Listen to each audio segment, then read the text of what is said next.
Earl Thomas. This is the one guy that might pull a Cam Chancellor here, who would actually take this into the season. Best I can already hear. Would you agree? Yes, I would agree with that. I think, because of the way the new CBA rules have been, and really penalizing any guy who carries a holdout deep into August and into a season, we've seen less and less and less of this. And Cam Chancellor is one of the few guys who was willing to stick his neck out and actually, maybe the only guy since the new CBA started actually missed games over a contractual dispute.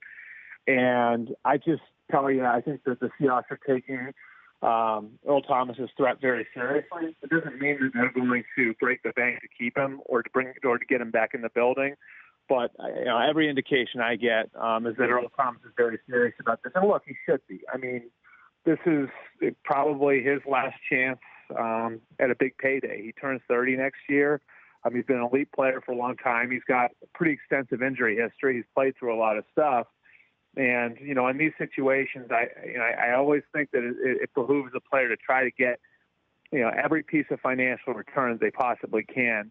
We saw with Des Bryant recently what happens to players when they sort of, turn the corner and head onto the back nine of their career. And so it's hard to blame Earl for seeing things that way. And I certainly think that he's one of these players who thinks a little bit differently and probably would have the resolve to go through with something like that. So what are the big stories going into the final mandatory OTAs before the big 6-7 week break, Albert? Yeah, well, I think right there in Los Angeles, I think Aaron Donald's a huge story. I think what happens with Aaron Donald and the Rams going forward, he showed a willingness to sit out well into camp last year.